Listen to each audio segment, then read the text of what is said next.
হ্যাঁ বাড়ির কাছে যাবে। ভাই আপনার নাম কি? আমিনুল ইসলাম। আমিনুল ইসলাম। আইসক্রিম বিক্রেতা আমি।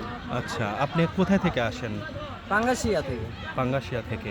কত বছর যাবৎ গুরুদাসপুরে আসেন? 25 বছর মিনিমাম। প্রতিদিন আসেন? হ্যাঁ, প্রতিদিন আসি শুক্রবার বাদে। শুক্রবার বাদে প্রতিদিনই আসেন এই 25 বছর যাবৎ? জি জি। এখন আপনার অভিযোগ কি? অভিযোগ বিগত 25 বছরে আমার এখানে খাজনা বলেন চাঁদা বলেন দেওয়া লাগেনি। আচ্ছা। এখন বর্তমানে এসে কেন হচ্ছে যে খাজনা না চাঁদা এটা দেওয়া লাগছে কেন? গুরুদাসপুর বাজার ডেকে নিছে নারায়ণপুরের করিম। আচ্ছা। এই উনি এসে আমার থেকে প্রতিদিন 50 টাকা করে চাঁদা নেয়। কোথায় থেকে নেয়?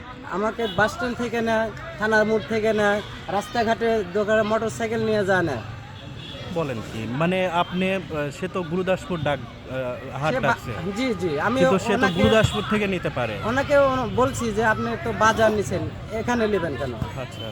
উনি বলছে এখানে না, নারীবাড়ি মোড়ও যদি হয় তা তোর খাজনা দেওয়া লাগবে। মানে আপনি গুরুদাসপুরে আসলেই আপনার চাঁদা দিতে হবে? জি জি জি।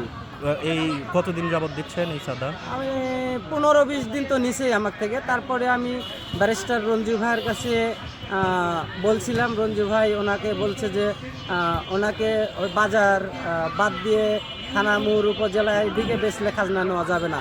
আচ্ছা। উনি এই বাদী হওয়ার কারণে উনি জানতে পারে আমি বাদী হয়েছি রঞ্জু ভাইয়ের কাছে। উনি তখন বলছে রঞ্জু ভাইয়ের কাছে বাদী হওয়ার জন্য তোর কাছে এখন ডবল চাঁদা দেওয়া লাগবে। উনি এই কথা বলছে আজকে আমাকে। আজকেও দিছেন চাঁদা? না, আজকে দিইনি। উনি বলছে এখন ডবল চাঁদা দিতে হবে। এখন আপনি কি চান? আমি চাই এর একটা সুষ্ঠু কোনো কিছু করে দিক জনসাধারণের কাছে। আচ্ছা।